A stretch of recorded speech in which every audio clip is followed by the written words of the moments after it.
क्योंकि गलत के खिलाफ आवाज़ उठाना उसको बागी कहा जाता है। ठीक कहाँ कहा जाए? यहाँ तो 100 में 90% खराबी है, तो उसमें ठीक कहाँ हम कहें? संख्या खराब की ज़्यादा है, स्वास्थ्य व्यवस्था हो, शिक्षा हो, आप किसी भी काम को करवाने के लिए कहीं भी चले जाइए, आपका काम आसानी से नहीं होगा। है कि अगर कोई व्यक्ति सोया हुआ है, उसे जगाइएगा तो वो जग जाएगा, लेकिन अगर कोई व्यक्ति जगा हुआ है, उसे जगाइएगा तो माटिया देगा। यही हमारा सिस्टम है। सिस्टम को पता है कि ये नाला कल भर जाएगा, लेकिन उसके बावजूद भी वो नाले को साफ नहीं करवा रहा है। शिक्षा की जो व्यवस्था है, जिसको हम लोग कहते हैं कि जब तक हम पढ़ेंगे नहीं, विकास हमारा नहीं होगा।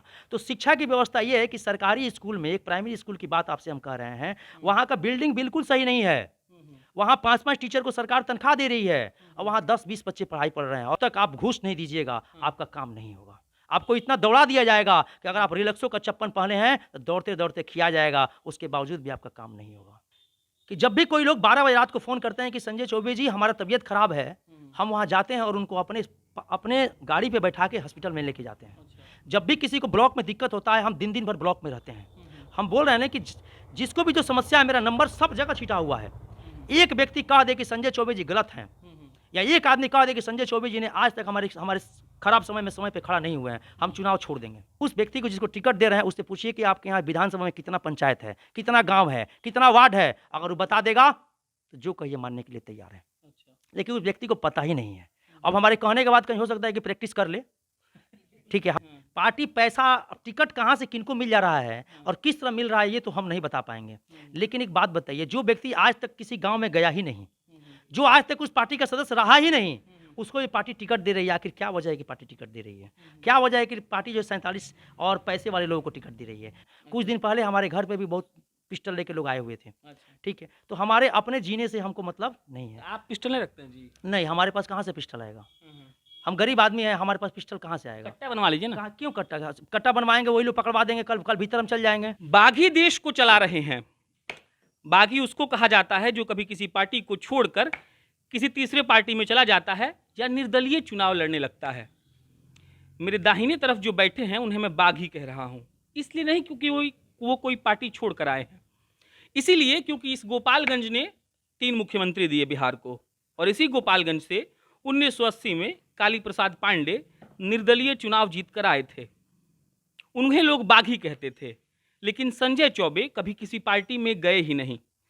इंटरव्यू से पहले हमारी जब बात हो रही थी तो मैंने उनसे पूछा कि पार्टी में क्यों नहीं जा रहे, तो उन्होंने कहा कि पहला बात मुझे कोई टिकट नहीं देगा और दूसरी बात मुझे पार्टी में पॉलिटिक्स करना आता ही नहीं है, और निर्दलीय इसलिए चुनाव लड़ रहा हूं क्योंकि अगर लोग जितवाना चाहेंगे तो जीत जाऊंगा, हरवाना चाहेंगे तो हार जाऊंगा। बाकी संजय चौबे का एक परिचय ये है कि गोपालगंज के विधानसभा प्रत्याशी खुद को घोषित कर चुके हैं, जगह जगह इनका बैनर लगा हुआ है।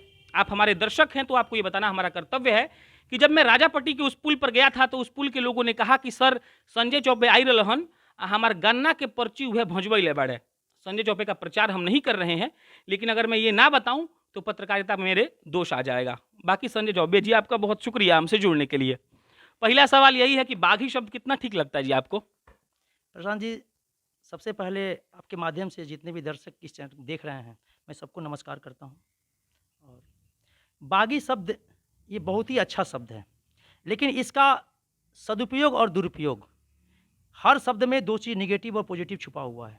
अगर इस बागी शब्द को आप निगेटिव लेके चलेंगे तो ये गलत है, लेकिन अगर इसको पॉजिटिव लेके चलते हैं तो ये बहुत ही अच्छा शब्द है। इतना बढ़िया शब्द नहीं हो सकता है, क्योंकि गलत के खिलाफ आवाज़ उठाना उसको बागी कहा जाता है, ठीक। इसलिए मेरा जो सिस्टम है, जिस पे लोगों का काम नहीं हो रहा है, उसके खिलाफ में हम प्रशासन, नेता से हम लड़ रहे हैं और लोगों का काम हम करवा रहे हैं, इसीलिए लोग मुझे बागी कहते हैं। गोपालगंज में क्या मतलब खराबी है जो सिस्टम का दोष आप बता रहे हैं?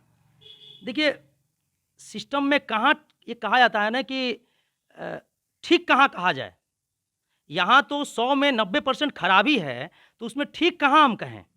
संख्या खराब की ज़्यादा है, स्वास्थ्य व्यवस्था हो, शिक्षा हो, आप किसी भी काम को करवाने के लिए कहीं भी चले जाइए, आपका काम आसानी से नहीं होगा।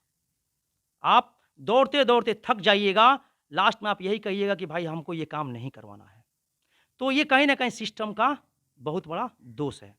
पर्ची का, गन्ना का पेमेंट हो गया, या आप हॉस्पिटल में चले जाइए, या शिक्षा व्यवस्था स्कूल में चले जाइए, कहीं भी आप चले जाइए, क्या आप लग रहे हैं, हम जो भी दर्शक ये देख रहे हैं, अपने दिल से बताइए क्या आप संतुष्ट हैं इस सिस्टम से? आखिर ये सिस्टम खराब क्यों है? इसी बात को लेके हमारी लड़ाई आज 7 साल से है। मैं किसी पॉलिटिकल पार्टी से नहीं हूँ और ना ही आज तक हम चुनाव लड़े हैं। हमारी लड़ाई जनता की लड़ाई है, जनता की हक की लड़ाई है। समाज में 5% लोग जिनके पास काफ़ी पैसा है, बाकी 90% लोग ऐसे हैं जिनके पास पैसे के लिए मोहताज हैं। आखिर इसका वजह क्या है? हम चाह रहे थे धीरे धीरे पॉइंट पर आना, आप पहले ला दिए। स्कॉर्पियो तो आपके पास भी है। हमारे पास जो स्कॉर्पियो है, वो चुनाव या कहीं जाने के लिए बहुत सारे लोग वेट नहीं दे रहे थे। साइकिल से इसके पहले मेरे पास बाइक था। बहुत सारे लोग वेट नहीं दे रहे थे। तो कुछ लोग हमारे मित्र बोले कि ऐसे आप कहाँ-कहाँ जाइएगा? रात में हो सकता है कि आप समाज के लिए काम कर रहे हैं, आप पे हमला हो सकता है। बहुत सारी बात हो सकती थी। तो बहुत सारे लोगों ने सपोर्ट करके आज भी ये मेरा गाड़ी जो है लोन पे है। ऐसा नहीं है कि हम ये मैं अपने पैसा से हम खरीदे हैं। उसमें मेरा कुछ पैसा है। लेकिन हमारे मित्र, दोस्त लोगों ने मिल के सपोर्ट करके ये गाड़ी हमारा खरीदवाए हैं। ये जवाब कोई निर्दलीय प्रत्याशी देता है तो बिहार सरकार के उन मंत्रियों से सवाल रहेगा कि आपका फॉर्च्यूनर कौन खरीद के दिया था, क्योंकि जब इनका जवान कांप रहा था ना कि लोग हमको स्कॉर्पियो खरीद के दिया, तो आपके घर के बाहर जब 3 गाड़ियां लाइन से लगी होती हैं तो जब पत्रकार कोई पूछना है तो उसको बताइएगा, जैसे ये बता दिए। इसलिए निर्दलीय प्रत्याशी का इंटरव्यू लेने हम आए हैं। अगला, मान लीजिए ठीक है बहुत समस्या है, तो समाधान कर देंगे आप? अरविंद केजरीवाल हैं क्या? देखिए, समाधान इस धरती पे इतनी समस्या है कि समाधान हम अकेले नहीं कर पाएँगे। गोपालगंज की बात धरती में कहाँ जा रहे हैं? गोपालगंज विधानसभा 101 से हम प्रत्याशी हैं, निर्दलीय प्रत्याशी हैं। हम यहाँ की बात करेंगे। यहाँ जो समस्या है, जिसको हम 7 साल से देख रहे हैं कि सिस्टम में कहाँ दोष है, क्या-क्या हम लोग ठीक करें तो ये ठीक हो सकता है। हम उस पे काम करेंगे और वो ठीक हो सकता है, बशर्ते कि ठीक करने वाला व्यक्ति ईमानदार हो तब।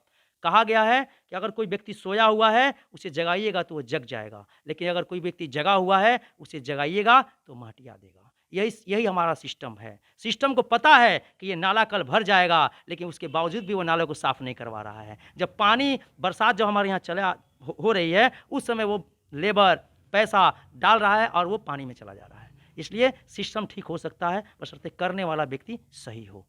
मोहटिया में मले होला कि केहू जान मुझे कोनो काम ना करेला। ई भोजपुरिया गाँव है तो ये लोग भोजपुरी में बोलेला। सनी चौबे जी, मान लीजिए कि महटिया देता है, तो 5 लगातार तो नहीं गिनवाइए, तो कौन-कौन सी समस्या है? देखिए, एक तो आपके सामने अभी फ्लड का समय चल रहा है। ये बाँध जो हमारे यहाँ जो क्षतिग्रस्त हो गया, क्या ये जो पैसा आज हम बाँध पे लगाए हैं, ये पैसा पहले नहीं लग सकता था? अच्छा। ये आखिर वो टूटा क्यों? क्या ऐसा तो नहीं है, इसमें बहुत सारे लोगों से हम पता चला, इंजीनियर लोगों ने कहा कि नहीं, ये 9 लाख क्यूसेक पानी भी अगर नेपाल छोड़ देगा तो हमारी बाँध इतना मजबूत है कि ये टूटेगा नहीं। लेकिन यहाँ तो 3 लाख पे ही टूट गया, 3.5 लाख पे ही टूट गया। अच्छा। तो कम से कम ये तो जिनको आप रखे हैं काम पे, उनको गवर्नमेंट सरकार सैलरी देती है। वो सैलरी हमारे टैक्स के पैसा से दिया जाता है। आज जो जनता बाढ़ में डूबी हुई है, उसका टैक्स पैसा से सरकार के एम्प्लॉई लोग हैं, उनको सैलरी दी जा रही है। उन लोगों ने उस बाढ़ आने से पहले बाँध का निरीक्षण क्यों नहीं किया? पहले अगर वो किए होते तो ये बाँध नहीं टूटी होती। दूसरा चीज़ कि जब यहाँ जो हॉस्पिटल है, आपको पता है कि यहाँ बीमारी हर गाँव में, चाहे जो लोग जब जनसंख्या है, लोग यहाँ पे हैं, तो बीमारी तो होगी ही। ये तो गारंटी थोड़ी है कि बीमारी नहीं होगी। लेकिन बीमारी जब होगी तो सरकार के पास इसकी क्या व्यवस्था है? कहीं कोई व्यवस्था नहीं है। हॉस्पिटल सिर्फ नाम का है, ठीक? नाम का है। और ये इसलिए नाम का है कि यहाँ पे हमारे जिनको जाँच करने के लिए रखा गया है, जो हमारे नेता हैं, विधायक जी हैं, सांसद जी हैं, अधिकारी हैं, वो सिर्फ उस समय पहुँचते हैं वहाँ पे जब फ़ोटो खिंचवाना होता है। उस समय पहुँचते हैं जब बहुत बड़ा हादसा हो गया रहता है। अगर ये समस्या वहाँ हादसा हो नहीं, इसके पहले अगर वहाँ जाके वो जाँच कर लेंगे, तो ये सब चीज़ ठीक हो सकता है। लेकिन वो लोग जाना नहीं चाहते हैं। वो लोग जनता को बेवकूफ़ बना रहे हैं। तीसरा, शिक्षा की जो व्यवस्था है, जिसको हम लोग कहते हैं कि जब तक हम पढ़ेंगे नहीं, विकास हमारा नहीं होगा। तो शिक्षा की व्यवस्था ये है कि सरकारी स्कूल में, एक प्राइमरी स्कूल की बात आपसे हम कह रहे हैं, वहाँ का बिल्डिंग बिल्कुल सही नहीं है। वहाँ 5-5 टीचर को सरकार तनख्वाह दे रही है और वहाँ 10-20 बच्चे पढ़ाई पढ़ रहे हैं और रजिस्टर पे आपको 60, 70, 80 बच्चों का नाम लिखा हुआ है। सिर्फ खिचड़ी और कपड़ा के लिए वो नाम लिखा गया है। अगर सही से जाँच किया जाए, तो बहुत लोग इस घेरे में आ सकते हैं। चौथा, आप कहीं भी किसी काम में जाएँ, चाहे वो ब्लॉक हो, कर्मचारी हो या कहीं भी आप जाएँ, अगर आपका ईमानदारी से काम हो जाता है, आप दिल से बताइएगा, हम जनता से कह रहे हैं कि अगर आपका ईमानदारी से काम हो जाता है, तो उससे बेटर तो कोई कुछ हो ही नहीं सकता है। लेकिन हम आपको बता रहे हैं कि 90% काम ईमानदारी से नहीं होता है। ठीक है, जब तक आप घूस नहीं दीजिएगा आपका काम नहीं होगा। आपको इतना दौड़ा दिया जाएगा कि अगर आप रिलैक्सो का चप्पन पहने हैं तो दौड़ते दौड़ते खिया जाएगा, उसके बावजूद भी आपका काम नहीं होगा। सिस्टम में इतना भ्रष्टाचार फैल चुका है। और बात लोग करते हैं ईमानदारी की, हम उस अधिकारी पे और उन लोगों पे नहीं जाना चाहते हैं। समय आएगा सबका हिसाब होगा। पांचवा चीज कि जो भी गरीब लोग हैं, सरकार जिनके लिए राशन कार्ड दे रही है, इंदिरा आवास दे रही है। इंदिरा आवास इसलिए दिया जाता है ना कि वो गरीब आदमी जो है बरसात में, धूप में, किसी भी स्थिति में अपने सर को छुपा के रखे, लेकिन उसका इंदिरा आवास नहीं बन रहा है। इंदिरा आवास उनको मिल रहा है जिनके पास 4 तला बिल्डिंग है। इसकी जांच क्यों नहीं हो रही है? राशन कार्ड जिनको मिलना चाहिए उसको नहीं मिल रहा है। राशन कार्ड उनके पास है जिनके पास राशन कार्ड की जरूरतें नहीं है, उनके पास लाखों रुपए का सैलरी पर मंथ आ रहा है। इसकी जांच क्यों नहीं हो रही है? जो भी हमारे यहाँ रोड चाहे जो भी चीज सिस्टम बन रहा है उस पर जांच क्यों नहीं हो रही है? क्यों वो 6 माह में, साल भर में भरभरा के गिर जा रहा है? आखिर क्या वजह है इसका? जो बात ये आप बोले, आपसे पहले जो नेता यहाँ चुनाव लड़ता था वही बात बोला था, कैसे लोग मान ले, आप पर विश्वास कर ले? देखिए, हमारे पहले जो लोग नेता बोले थे वो नेता थे, वो कभी ना कभी चुनाव लड़े हैं और किसी न किसी पार्टी से लड़े हैं। अच्छा, और आप? ठीक है, हम ना नेता हैं, हम 7 साल से लोगों के दुख दर्द में हैं। हम जमीनी हकीकत में जाते हैं। 7 साल में हमको लगता है कि अगर एक साल में 365 दिन होता है तो 20 से 25 दिन हम घर पे रहते होंगे, बाकी सुबह से शाम तक लोगों के बीच में रहते हैं। और जो लोगों ने आपसे कहा, ये कह के तो चले गए, अभी भी आप इंटरव्यू लेने जाइएगा तो वही बात ही बोलेंगे, और अगले बार भी जाइएगा तो वही बात ही बोलेंगे, दूसरा कोई बात, क्योंकि उनको पता है कि सिस्टम जब मेरा ही खराब किया हुआ है तो दूसरा बात बोलेंगे क्या हम? जब सिस्टम मेरा ही खराब किया हुआ है तो दूसरा ऑप्शन है क्या? आपने ये नहीं बताया कि आप पर विश्वास क्यों करें लोग? हाँ, अब लोग हम पर विश्वास करने का कारण क्या है कि जब भी कोई लोग 12 बजे रात को फोन करते हैं कि संजय चौबे जी हमारा तबीयत खराब है, हम वहां जाते हैं और उनको अपने गाड़ी पे बैठा के हॉस्पिटल में लेके जाते हैं। जब भी किसी को ब्लॉक में दिक्कत होता है, हम दिन भर ब्लॉक में रहते हैं। हम बोल रहे हैं कि जिसको भी जो समस्या है, मेरा नंबर सब जगह छिटा हुआ है। एक व्यक्ति कह दे कि संजय चौबे जी गलत हैं, या एक आदमी कह दे कि संजय चौबे जी ने आज तक हमारे खराब समय में समय पे खड़ा नहीं हुए हैं, हम चुनाव छोड़ देंगे। हमको चुनाव से बहुत ज्यादा मतलब नहीं है। मतलब चुनाव लड़ने का ख्याल जनता के सहयोग से आया, जनता के कहने से हमको चुनाव नहीं लड़ना था। क्योंकि जब 7 साल से चुनाव लड़ रहे हैं तो 2015 में विधानसभा चुनाव हुआ था, मुखिया का चुनाव हुआ, जिला परिषद का चुनाव हुआ, बहुत सारे चुनाव हमारे सामने देखते देखते बीत गए।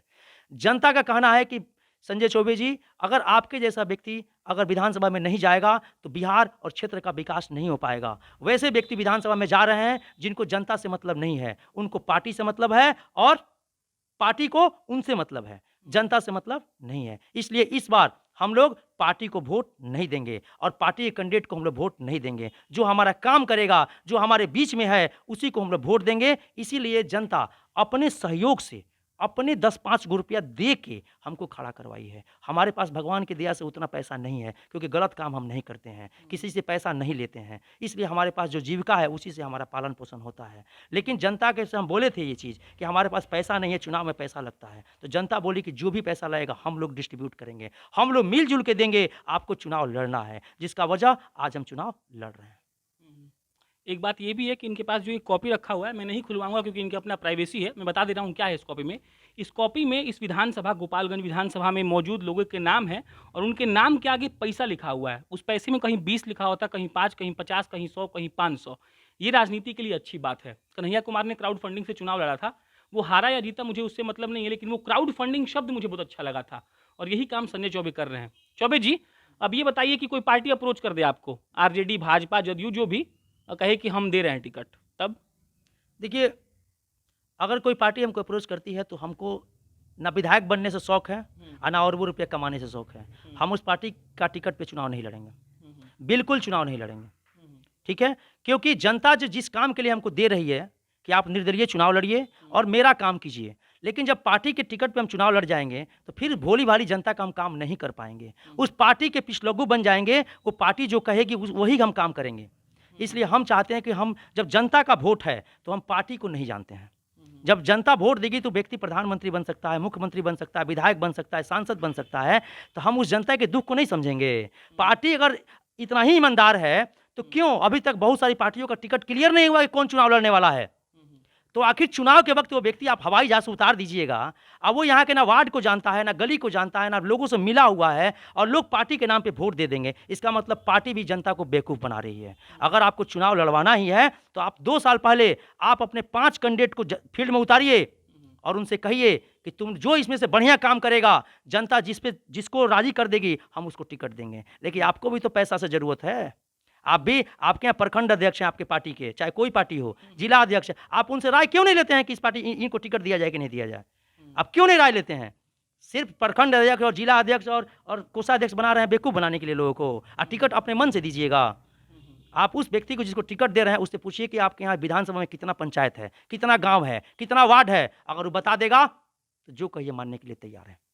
लेकिन उस व्यक्ति को पता ही नहीं है। अब हमारे कहने के बाद कहीं हो सकता है कि प्रैक्टिस कर ले, ठीक है, हमारे कहने के बाद पता चल जाए, ठीक है, लेकिन पता चलने के बाद भी हम कहेंगे कि चलिए बिशुनपुर पश्चिमी में कौन सा गांव है, कहाँ लेके चलेंगे उनको, ठीक है। तो जनता के लिए आप चुनाव लड़ रहे हैं और जनता का ही काम नहीं हो रहा है, तो ये गलत बात है। इससे सिस्टम नहीं, पूरा सिस्टम खराब हो जाएगा, खराब हो चुका है। हम हाथ जोड़ के विनती करते हैं कि जनता आपको वोट देती है काम करने के लिए। सांसद और विधायक का वर्क जो है, पैसा सरकार दे रही है, आपको इसलिए पैसा दे रही है कि आप सुबह से शाम तक फील्ड में रहें और वहाँ जाने के बाद वहाँ के रोड की स्थिति को देखें, वहाँ की स्वास्थ्य की व्यवस्था को देखें, लोगों के घर को देखें और जो चीज़ नहीं है उसको पूरा करें। इसीलिए आपको विधायक और सांसद बनाया जाता है। यह न कि 5 साल पे सिर्फ एक बार बरसाती में मेढक की तरफ निकल के आए और हवा पानी तैयार किए, जितना झूठ बोलना है बोले, फेंके, पैसा बांटे, खर्चा किए, मीट खिलाए, जीत गए, फिर 4.5 साल गायब हो गए। मीट का बार बार कहाँ आता है जी? मीट और दारू का क्या चक्कर है इसका? दारू का तो देख ही रहे हैं, क्वारंटाइन सेंटर पे भी दारू चल रहा है, तो हम तो इस विषय पर नहीं बोलेंगे। मीट फेवरेट है का बिहारी सबका? नहीं, मीट फेवरेट शब्द नहीं है। मीट के लिए तो देखिए पूरे भारत में लोग मीट खाते हैं, चाहे चिकन खाएं या जिनको जो मीट पसंद है वो खाते हैं। एक खाना में जो भोजन हमारे यहाँ है, आप कहीं अगर कहीं फंक्शन अगर है, वहाँ अगर सुन लिया जाए कि चावल दाल बना हुआ है तो 90% न्योता करने के लिए लोग नहीं जाते हैं। और जहाँ पता चल जाए कि खस्सी का मीट बना हुआ है और चिकन बना हुआ, वहाँ 90% लोग चले जाते हैं, ठीक है। भले नहीं न्योता हो फिर भी कहते हैं कि चलिए चला जाए, खा लिया जाएगा। तो ये लोगों की मानसिकता है, थोड़ा टेस्टी होता है। अब पता ना दूसरा हम ज़्यादा इस पर ध्यान नहीं देंगे, ठीक है ना। हम गलत चीज़ का सेवन करते हैं ना गलत बात करते हैं। अब गुटखा पाबंदी लगा हुआ, हम गुटखा नहीं खाते हैं। अब लोग गुटखा खाते हैं, उनको मज़ा आता होगा, वो जानते हैं कि इससे कैंसर होगा, इससे हमारा नुकसान है, फिर भी लोग खा रहे हैं, ठीक है। तो खा रहे हैं तो उनकी अपनी मानसिकता है। हम कोशिश यही करेंगे, निवेदन यही करेंगे कि आप गलत चीज़ का सेवन न करें, जितना हो सकता है आप अच्छा चीज़ का सेवन करें। सेवन जब आप अच्छा करेंगे तो आपकी मानसिकता, आपका दिमाग और आपका चरित्र अच्छा होगा, ठीक है। जीतने के लिए क्या गणित बैठाए हैं? जातीय समीकरण जो बिहार में चलता है, या विकास की बात, या जो क्षेत्र में आप घूमे हैं वो सब? देखिए, जातीय समीकरण हमारे यहाँ के पॉलिटिकल जो नेता हैं ना, जिनकी पार्टियां हैं, वो लोग बनाते हैं। अच्छा। हमारे पास कोई जातीय समीकरण नहीं है। हमारे यहाँ जो लोग भी गरीब हैं, चाहे वो किसी भी जाति के हों, उनका कोई भी काम अगर नहीं फंसा हुआ है, उनसे नहीं हो रहा है, हम उस काम को करने के लिए तैयार हैं। हमारे पास कोई जाति नहीं है, क्योंकि इंसान से बढ़ के धरती पे कोई जाति नहीं हो सकता है। दूसरी चीज़, जो लोग पार्टी कर रहे हैं कि हम ये ब्राह्मण के पार्टी हैं, जादव जी के पार्टी हैं, राजपूत के पार्टी हैं, क्षत्रिय के पार्टी हैं, दलित के पार्टी हैं, हम उनसे पूछना चाहते हैं कि आप कितना दिन दलित के घर में गए हैं, कितना दिन जादव जी के घर में गए हैं। आज जो बाढ़ में लोग डूबे हुए हैं वो सब जाति के लोग हैं और हर पार्टी के लोग हैं। कौन पार्टी का मुखिया जो है आके इन लोगों की बात को सुन रहा है? कहीं कोई नहीं आ रहा है। सिर्फ चुनाव आएगा तो उस समय कहा जाएगा कि आप हमारे जाति के हैं, वोट दीजिए, आपका हम ये काम कर देंगे। और जीतने के बाद वो पार्टी सबसे अधिक किसी को बेवकूफ़ बनाएगी तो अपने जाति को ही बनाएगी, क्योंकि उसको पता है कि ये तो हमारी जाति के, भाई कहाँ जाई, ठीक बा। तो बेवकूफ़ किसको बनाएगा? अपने जाति को। दूसरा चीज़, अगर जाति पे इतना ही विश्वास है तो आपके भाई से बढ़कर और आपके पुत्र से बढ़ के कोई जाति है? क्योंकि तो आपका खून है। लेकिन अगर भाई आपका 1 कट्ठा जमीन अधिक ले लेता है तो आप उसको मर्डर करने के लिए तैयार हो जाते हैं। तो सिर्फ चुनाव के लिए वोट जाती है, केवल वोट के लिए ही जाती है, जिससे समाज का निर्माण होना है, जिससे देश अच्छा बनेगा, जिससे हमारा देश बहुत आगे जा सकता है, भ्रष्टाचार खत्म हो सकता है, सिर्फ उसी के लिए जाती है। इस चीज़ का मैं खंडन करता हूँ और ऐसे नेताओं के प्रति और ऐसे पार्टियों के प्रति जब तक जीऊँगा बागी बन के रहूँगा। हमारे लिए कोई जाति नहीं है। आज तबीयत खराब होता है तो जाति नहीं पूछा जाता, उसको लेके हम जाते हैं, दिखाते हैं। तो हम यही आपसे निवेदन करेंगे और पार्टियों से भी यही निवेदन करेंगे कि एक जाति को लेके आप उसके प्रति अपनी सहानुभूति मत दिखाइए। और सहानुभूति दिखाना है तो आप अभी बताइए कि आपने अपने जाति के लिए कितने लोगों को नौकरी लगवा दिया, कितने लोगों को नहीं बताइएगा तो ठीक बात नहीं है। आप ये क्लियर कीजिए। अगर भाजपा कहती है कि हम सवर्णों की पार्टी हैं, तो भाजपा ये क्लियर करे कि सवर्णों के लिए उन्होंने क्या किया। राजद का राजद कह रहा है कि हम यादव एमआई का समीकरण है। लालू जी क्लियर करें कि उन्होंने यादव के कितने बच्चों को नौकरी लगाया, कितने बच्चों को, कितने कितने यादव परिवार में उन्होंने क्या किया, क्लियर करें। हम खुद बोलेंगे कि जब लालू जी आपके लिए काम किए हैं, आप दूसरी पार्टी को वोट मत दीजिए, आप निश्चित रूप से उन्हीं को वोट दीजिए, क्योंकि वो आपके लिए काम किए हैं। लेकिन बेवकूफ़ बनाने के लिए बात मत कीजिए। ये उदाहरण बहुत बढ़िया था भाई वाला, कि आपका भाई एक कट्ठा ज़्यादा खेत ले लेता था, आप उस पर लड़ने चल जाते हैं, कोर्ट में फौजदारी केस हो जाता है, और वोट देना होता तो आप जातिकरण समीकरण ढूंढ लेते हैं। ये उदाहरण वाकई बढ़िया है, समझने लायक है कि अगर आप किसी की जाति के नाम पर या इस बात पर कि आपका वो परिवार वाला है या आप उसको जानते हैं, किसी को वोट देते हैं, तो आप समाज की संरचना को बिगाड़ने में अपना हाथ लगा रहे हैं। ये बढ़िया बात कहा आपने। चौबे जी, क्या मतलब आपका मूल उद्देश्य है गोपालगंज को लेकर? देखिए, गोपालगंज अगर जनता का सहयोग तो है ही, और जनता ही जिसको चाहेगी वही जीतेगा। हम जब जनता के सहयोग से लड़ रहे हैं तो हम क्या करेंगे? हम थोड़ी बोल रहे हैं कि हम हार रहे हैं कि जीत रहे हैं। जनता जिसको चाहेगी वही जीतेगा। लेकिन हम यही बात कहेंगे, चाहे जो भी लोग जीतें, हम जीते या जिस पार्टी से लोग जीतें, हम उनसे हाथ जोड़ के निवेदन यही कह रहे हैं कि जिस काम के लिए जनता आपको वोट दी है, आप उस काम को भली भांति निभाइए। अगर आप उस काम को भली भांति नहीं निभाइएगा, तो आप जनता के प्रतिनिधि नहीं हो सकते हैं। अच्छा। आप जनता को ठग रहे हैं, क्योंकि आपको पता है कि इस समय 5 करोड़ रुपया खर्चा कर देंगे, 2 करोड़ रुपया खर्च कर देंगे, और 2 महीना का बात है, जनता को बेवकूफ़ बना के चल जाएंगे। ठीक है, आप बेवकूफ़ बना दिए, लेकिन कल जो आप आज किसी को बेवकूफ़ बना रहे हैं, कल वो नासूर बन के आप ही के ऊपर गिरेगा। अच्छा। क्योंकि वो जब उसके पास पैसा नहीं रहेगा, तो वो आप ही का हत्या करेगा। अच्छा। जो शुरुआत हो चुकी है। यहाँ रोजगार चाहिए, यहाँ हॉस्पिटल की बढ़िया व्यवस्था चाहिए, मतलब जो भी जिस काम के लिए रखा गया है, अगर आप वो काम नहीं करेंगे तो काम करेगा कौन? आपको जिस काम के लिए रखा गया आप नहीं करेंगे तो कौन करेगा? आप ये भी तो जनता को बता दीजिए।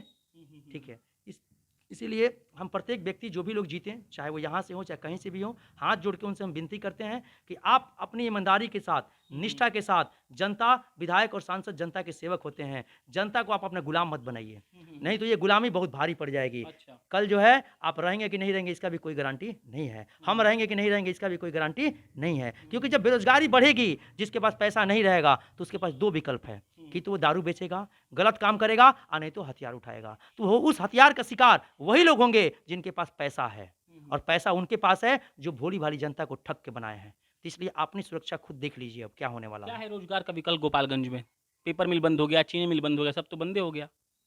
देखिए, हम 7 साल से काम करते करते हम देखे हैं कि जो साड़ी बनाने वाले लोग, जो लोग हैं वर्कर, चप्पल बनाने वाले जो लोग हैं, कपड़ा बनाने वाले जो लोग हैं, अच्छा। जो दिल्ली, गुजरात, मुंबई जाते हैं, उसमें से 55% लोग हमारे बिहार के हैं। अच्छा। अगर जब वर्कर यहाँ के हैं, काम जाके वो दिल्ली में कर रहे हैं, शिल्पकार यहाँ का है तो शिल्प यही होना चाहिए। अगर यहाँ पे हम फैक्ट्री लगा दें, तो एक सामान भी सस्ता होगा, अच्छा। दूसरा यहाँ के लोगों को रोजगार भी मिल जाएगा, और बिहार आगे भी बढ़ जाएगा, और हम अपने माल को दूसरे राज्यों में बेच सकते हैं। लेकिन देखिए, बिहार में जो लोग पॉलिटिक्स कर रहे हैं, कितने होशियार हैं। और शाम में जो आते हैं स्कॉर्पियो से 10-10 रुपया लेने, रंगदार, उसका क्या करिएगा? देखिए, रंगदारी जो लोग आज जो मतलब रंगदारी जो ले रहे हैं व्यवसायी लोगों से, ले रहे हैं कि नहीं, पहले ही बताइए। ले रहे हैं। हाँ। ठीक है, अच्छा, ले रहे हैं, आप मान तो लिए कम से कम। हाँ। ले रहे हैं। इसमें हम ये कहना चाहते हैं ना कि अगर आप उनके खिलाफ में बोलिएगा, तो कल आपकी हत्या निश्चित हो जाएगी। ठीक ठीक। तो हम उस पे ज़्यादा जाना नहीं चाहते हैं, लेकिन उन पे रोक लगाने के लिए ही जनता अपना प्रतिनिधि चुनती है कि कल कोई समस्या हो तो वो प्रतिनिधि उनको सुरक्षा करे, क्योंकि उसके पास गार्ड होता है, उसके पास सरकार की सारी सुविधाएं होती है, उसके पास सब कुछ है। एक जनता के पास कुछ नहीं है, इसलिए जनता अपना वोट देकर प्रतिनिधि चुनती है, सांसद विधायक को। कल कोई रंगदारी मांगने के लिए आता है तो ये व्यक्ति हमारी रक्षा करेगा। लेकिन होता क्या है, अगर वो रंगदारी मांग रहा है और आप गलती से चले गए कहने के लिए कि हमारे साथ ये घटना घट रही है, तो उस रंगदारी में उस व्यक्ति का 50% हिस्सा बन जाता है। तो रक्षा करेगा कौन? जनता किसके पास जाएगी? ठीक है, ये क्लियर किया जाए ना कि जनता किसके पास जाएगी। विधायक सांसद के पास नहीं जाएगी तो जनता प्रधानमंत्री के पास जाएगी, मुख्यमंत्री के पास जाएगी। तो जनता किसके पास अपनी समस्या को लेके जाएगी, यह पार्टी अपना पहले क्लियर करे। और जिसको टिकट पार्टी दे रही है, पहले जनता से राय ले ले। ठीक है, पैसा लेके टिकट देने वाला झमेला छोड़ दे। विकास चाहिए तो ये देश किसी का एक आदमी का नहीं है। इस गोपालगंज विधानसभा में मेरा भी अधिकार बनता है, इस देश में मेरा भी अधिकार है, गलत को गलत कहने का मेरा भी अधिकार है। हम चमचई नहीं करेंगे, हम दलाली नहीं करेंगे, गलत को गलत कहेंगे, चाहे वो मेरे पिताजी जी ही क्यों ना हो। चौबे जी का पैम्पलेट मेरे हाथ में है, ये लिखते हैं कि ये चुनाव आपका अपना चुनाव है, इसके पहले हम लोग किसी ना किसी पार्टी को वोट दिए हैं और पार्टी जीतने के बाद अपने बारे में सोचती है, हम लोगों को भूल जाती है। इसी तरह हम लोग इस बार पार्टी को भूलकर अपने लिए वोट करेंगे। और सीधा मूल मंत्र पकड़ लिए हैं। हैं? देखिए, मूल मंत्र नहीं है, जनता परेशान है, वो अपना विकल्प खोज रही है और पार्टी विकल्प जानते हैं क्या दे रही है? पार्टी पैसा, टिकट कहाँ से किनको मिल जा रहा है और किस तरह मिल रहा है, ये तो हम नहीं बता पाएंगे। लेकिन एक बात बताइए, जो व्यक्ति आज तक किसी गांव में गया ही नहीं, जो आज तक उस पार्टी का सदस्य रहा ही नहीं, उसको ये पार्टी टिकट दे रही है। आखिर क्या वजह है कि पार्टी टिकट दे रही है? क्या वजह है कि पार्टी जो 47 और पैसे वाले लोगों को टिकट दे रही है? कहीं ना कहीं पार्टी से और कैंडिडेट से लगाव है, जनता से लगाव नहीं है। मतलब खेल चल रहा है। सुभाष सिंह यहाँ के विधायक हैं, 3 बार से विधायक हैं, संतुष्ट हैं आप?